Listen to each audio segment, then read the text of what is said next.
administrative thinkers. We'll start with block one, that is Indian thinkers. The course on administrative thinkers familiarize us with all their viewpoints of thinkers and administrator on the working of organization, as well as their impact on workers and environment. It analyzes the perspective of early thinkers and philosophers like Kautilya, Mahatma Gandhi.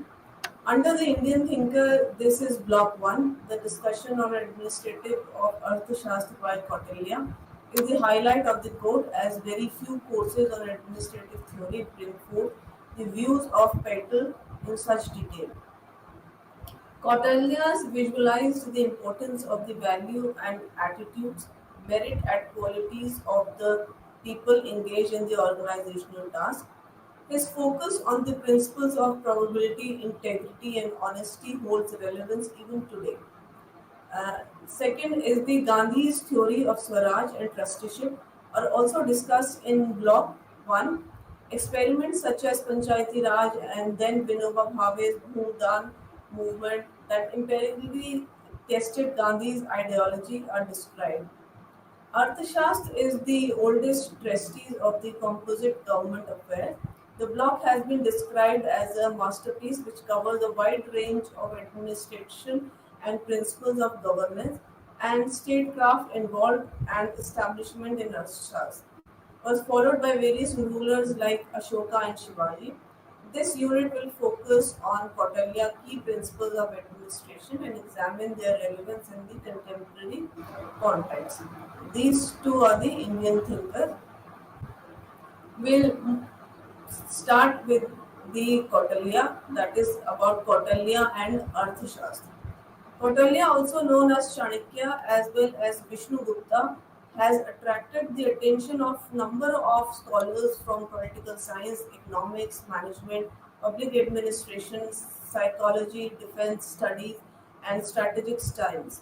He is also known for his seminal work called the Arthashastra. But before discussing Arthashastra in detail, it would be in order to at least know some of the debates and controversies related to Kautilya. There are two main content about him and his work. The main focus of this unit is to majorly familiarize with what Arthashastra stood for. As far as the composition of the Arthashastra is concerned, it contains nearly 6,000 sutras and are divided into 15 books, 150 chapters, and 180 sections. If one attempt a serialization of the 15th book, it can be put in the following order. Book 1, first one is the fundamental of the governance and management. Book 2nd and 3rd is on economics. Book 4th and 5 on law, and book 6 and 7 and 8 deals with the subject of foreign policies.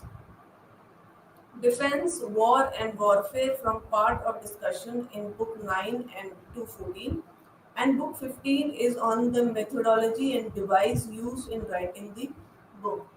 Though common agreement still includes, it can be concluded that Kautilya never claimed that no one had written on the subjects earlier to him. He himself refers to a number of other writers including Bhardwaj, Vilsaka, Parsa, Manu and Kanpandra. But it does not mean that he did not make any original contribution to the field of governance, management, and statecraft. We and without the Kautilya wrote a magnum opus by the way of Arthashastra. Now, the basic principles of administration by Kautilya would be, it would be pertinent to point out right in the beginning that Kautilya did not discuss any principles of administration separately in any of his books forming part of Arthashastra. Therefore, the discussion related to the principle would be conformed to those that are inferred from his work. It is well known that the classical thinkers are credited with finding the science of public administration that was based on certain universal applicable principles. There is a famous list of 14 principles attached with the name of Gulick and 7 principles with Orlick. This unit considers some of them in some detail in order to understand the principles given by Kautilya. The first principle was the division of work. This division of work, what is known as division of labor, is one of the principles that has a bearing on the efficiency and effectiveness of an organization. Cordelia also divides the work into several departments, denoting the importance of assessing different roles to different persons according to their specialization and knowledge, so as to enable them to perform the task in a prudent and profitable way. The structure of government machinery shows that Kautilya divided the work into 34 departments and each was headed by a designated officer. Was the division of work. Second was principle was hierarchy. The administrative structure in Arthashastra depicts a bureaucratic system or type of administration that a hierarchy is character. On the effect of the organizational pyramid was the first one was the king, who was the responsible of all authorities. The subordinate levels were manned by the officers known as Mahamatya, Amatya, Adhikakshta, and superintendents. However, the system of hierarchy within its subordinates has not very clearly discussed or mentioned in the book. Third principle was the unity of command. All the employees of the empire were to seek order only from one authority, the king. There was no confusion at any level of the government that king alone had the power to issue orders to the subordinates working in any department or in any position. Fourth was centralization. The empire was administratively divided into provinces, and provincial administration was divided into the district and village and municipal administration. Pardesha was the head of the provincial administration, whereas Santhilika headed the Santhika, that is district, and Nagar, that is city. Administration was looked after by the Nagarika, assisted by a number of Gopals.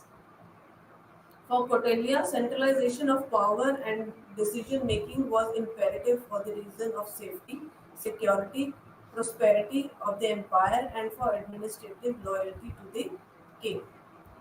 Fifth principle was the authority and accountability. Authority and responsibility go hand in hand. That seems to be the reason why the king is not only vested with all powers of the state, he is also made responsible for the progress and happiness of the subject. He is supposed to pursue the goal with appropriate use of authority. Kautilya believed in a system of authority and prescribed a number of punishment for a number of offences on the part of the people as well as the government servants. Therefore, only a just king could conquer the whole world. Sixth principle was the precedent of organizational interest over individual. For Kautilya, the interest of the king were to keep above every other interest. Loyalty to the king and the kingdom was the first and the last condition for any to enter and remain under the service of the state. King in the Arthashastra represent the organization, the state, and not the person. Hence, inference says that every individual is to be the upholder of the state's interest while keeping the person interest in the background. Seventh principle was the discipline. Arthashastra attaches great importance when it refers to the need for strict observance and compliance to the order and rules issued and enacted by the king. Eighth was the coordination. The principle of coordination involves efforts to interrogate the efforts of all departments and groups in order to establish harmonious and integral working of the governmental machinery. Ninth principle was the direction.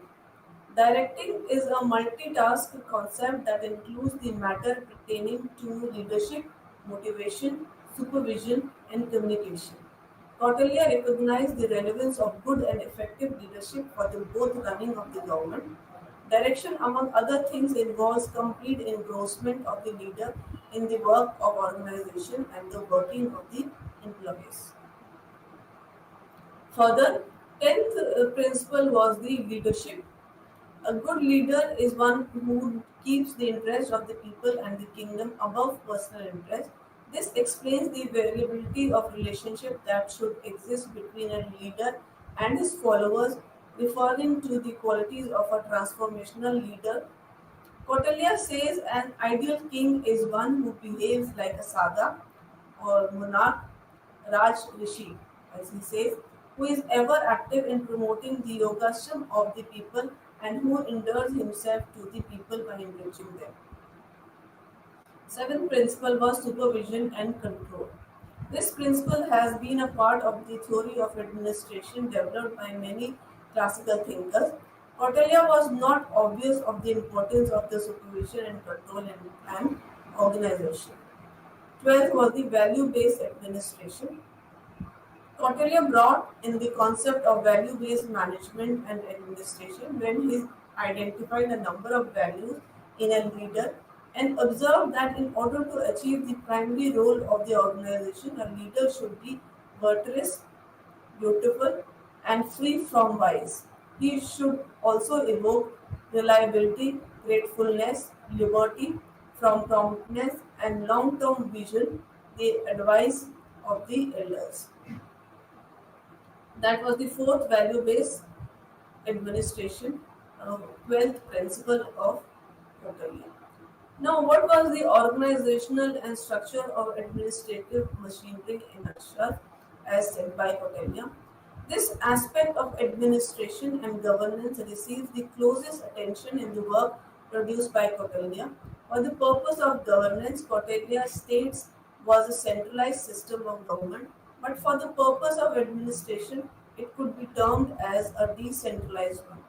So, in the Arthashastra, one finds that the government was organized at three levels: the center, the Pradesh, and the Asthya, that is local.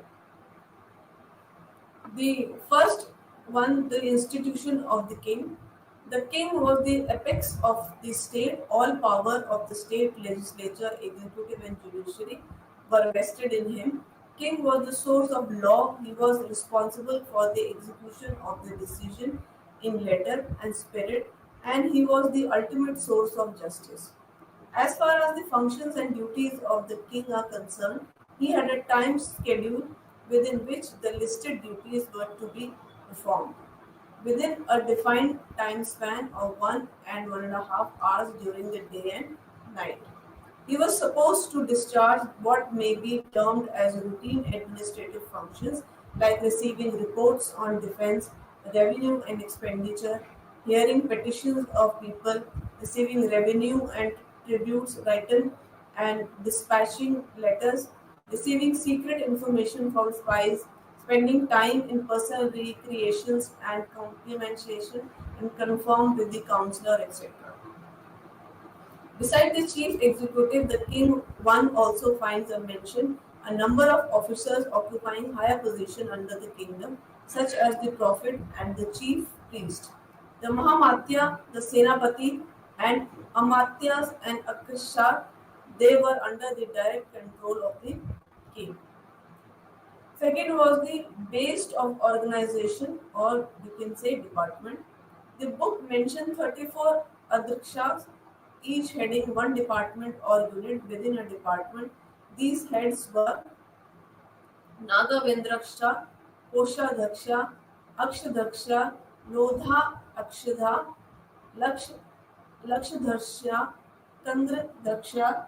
Apart from the Akshadaksha of the Department of Salt, Metal and Jewelry, Akradaksha, Lohadaksha and Lakshadaksha, Kandadaksha, apart from the Akshadaksha of the Department of Treasury and Revenue Administration received a special treatment at the hands of Kautilya, as he was of the firm view that the strength of the state and of the king lies in the strength of the treasury.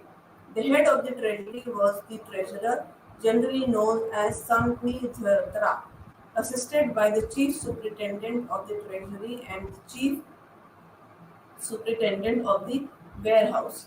Likewise, the activities falling into state trading, private trading, weight and measures, customs and octrine, and chief survey and timekeeper can be put under the Department of Trade, while shipping Boat and harbour or ferry can be taken as constituent of the Department of Shipping or the Department of Agriculture. Department of Agriculture could be taken as a combination of divisions like Crown Lands, Productive Forest, Crown Third Production of Animals, and Controller of Animal Slaughters, etc. Other officials beside the above named departments and officials urge the Shastra also refers to a number of other officials with a specific responsibility to perform. For example, the temple, the holy places managed to be looked after by the chief superintendent of the temple and the holy places. Third, the administration at the local level. Now, the administration at the local level, the administrative unit were also set up at the local level for the purpose of administrative convenience. The municipal administration was headed by the chief administrator known as the Nagarika and was assisted by a number of gopas in charge of each of the wards into which the cities was divided. The rural administration was divided into Sanithya, equivalent the modern day district headed by the official of the name Sathnika.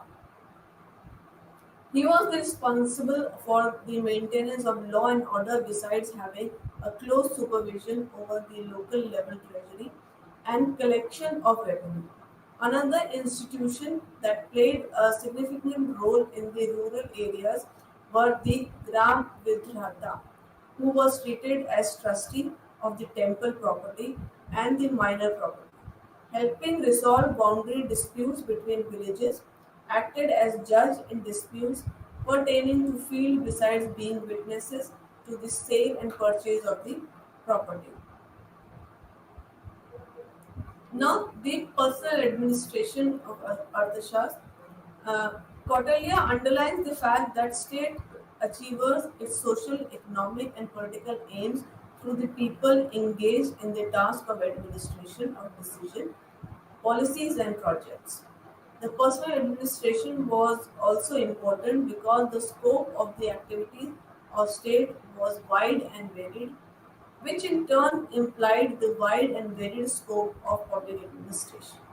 Spade was the major source of public employment, besides the fact that the state was basically a welfare state, bearing the smaller fish has as much rice as to live as the bigger fish. And whereas in the subjects were to be treated by the king as his children. The two basic qualities to be signed in a public employment seeks were the loyalty and commitment to the king and the kingdom that overshadowed any other qualifications. In other words, Kautilya was focusing on three types of qualification in an applicable to be rooted under the state moral and ethical, technical or professional, and loyalty to the ruler and the country. So there was three types of qualification which was needed to be employer in Kautilya's organization or state. First was the uh, he should be moral and ethical. Second, technical or professional or loyalty to the ruler and the country.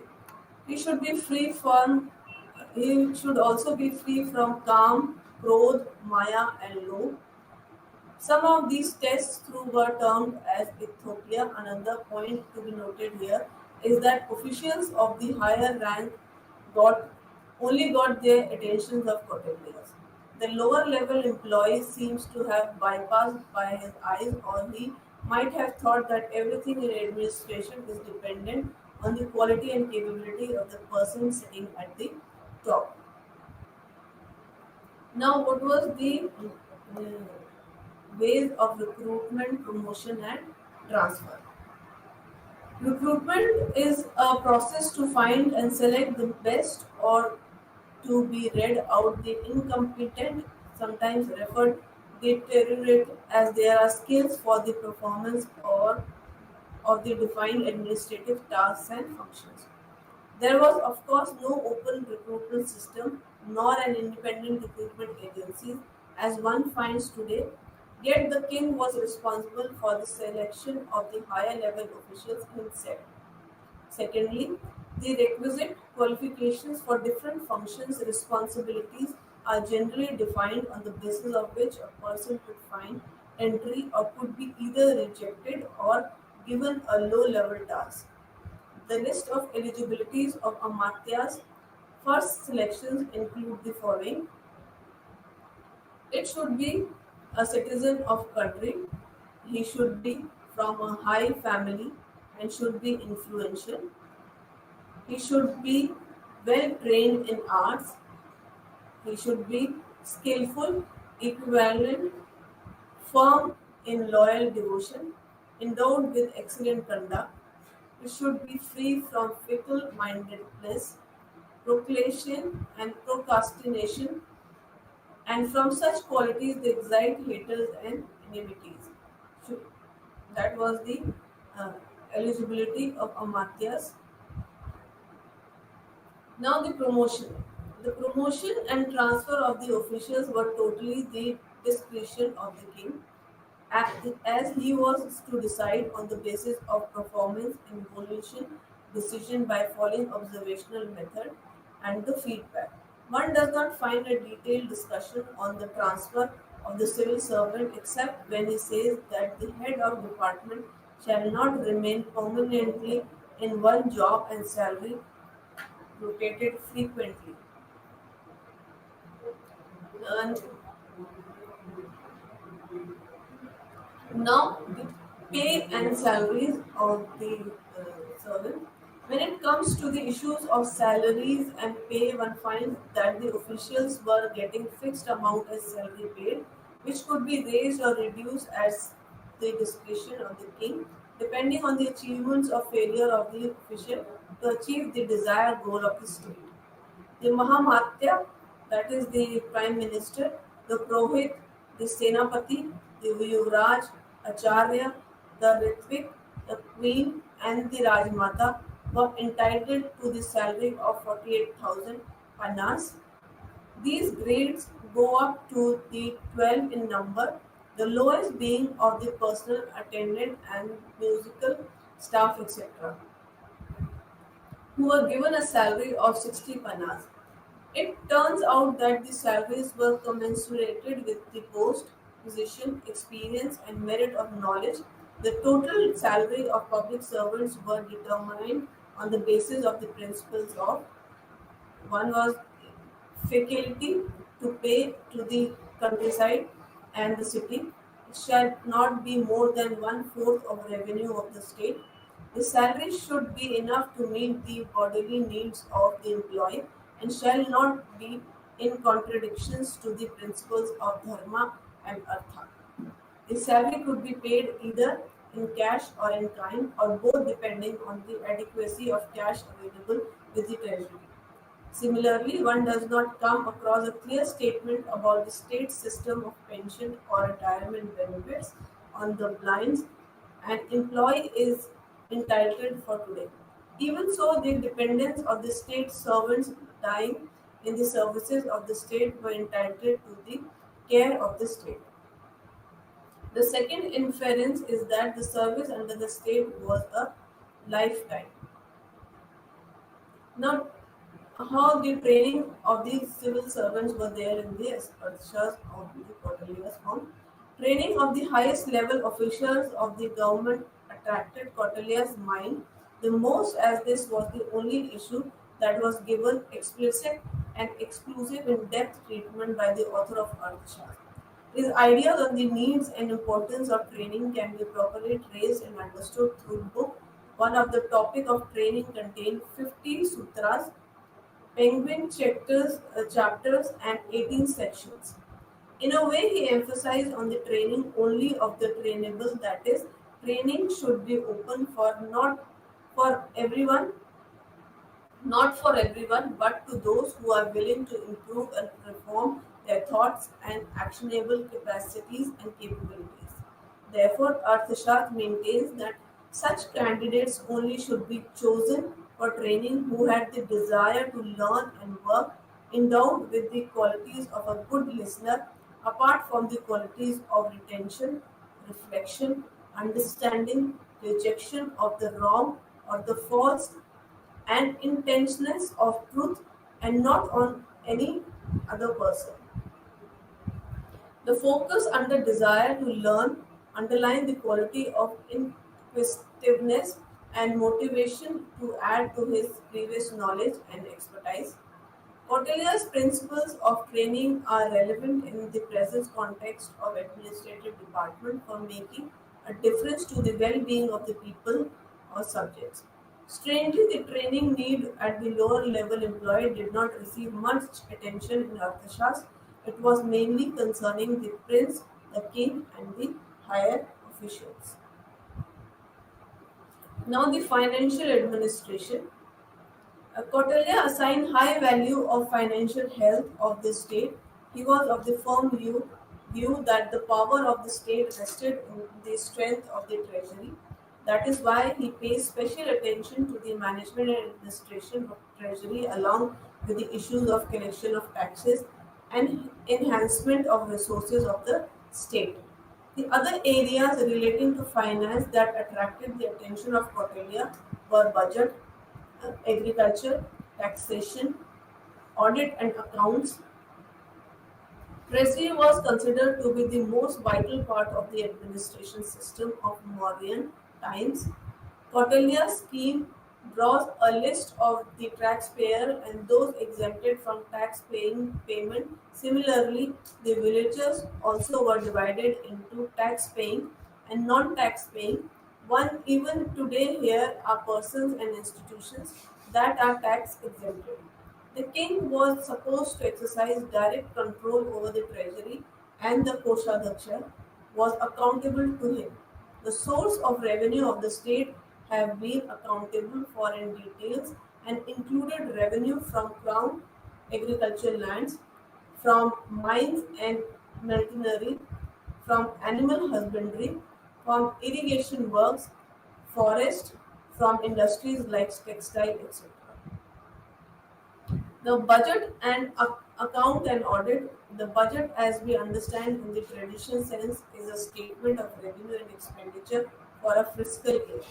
It naturally is an estimation amount of revenue likely to flow from all sources and the total expenditure to be incurred on the different items.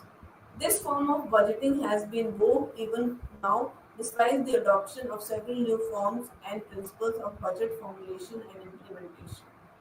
The budget depicted a detailed account of income, current, transferred, and miscellaneous.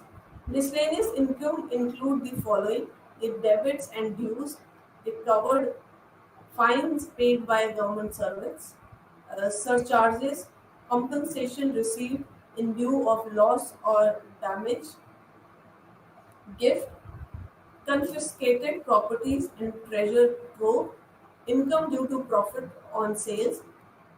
The expenditure was shown separately under different heads, that is, allocated day to day expenditure, uneducated to day expenditure, and foreseen periodic expenditure apart from the expenditure on worship and charity. The place, the administration, the foreign affairs, manufacturing, labor, defense, cattle, forest, and gain, centuries and customable like firewood and fodder. Financial accountability forms an important part of the administration of fiscal affairs. Proper maintenance of accounts of the income and expenditure is one of the most significant steps aiming at probability, honesty, and responsibility of officials involved in the administration of budget, collection of revenue, and making expenditures. Accounts officials were to observe a sort of code of conduct. They to represent or present themselves for audit at the appointment time, bringing with them their account books and the income to be remitted to the treasury. Cheating the government, misappropriating a public money or exploiting the public or by government servants were the acts that were treated as serious financial misbehavior. Kautilya lists 40 ways of embezzlement, fraud, and stealing by the public servants. Punishment was to be awarded only after proper investigation and trial. So these were um,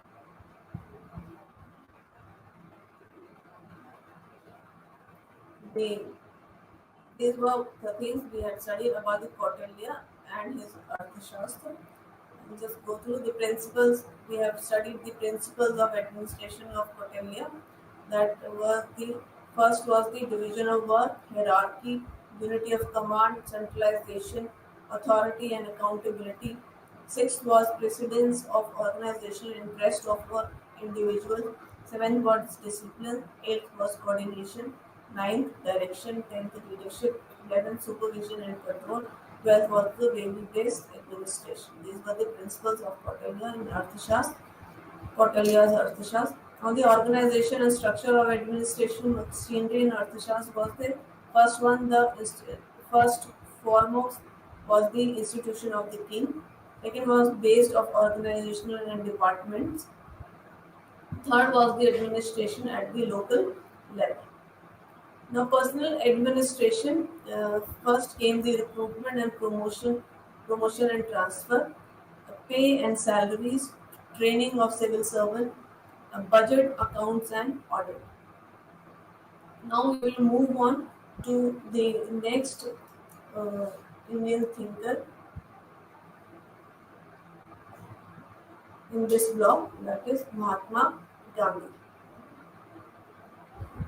Mohandas Karamchand Gandhi, 1869 to 1948, was an unbearable, charismatic leader of modern India. He was not only a leader but also a thinker, editor, writer, and social reformer.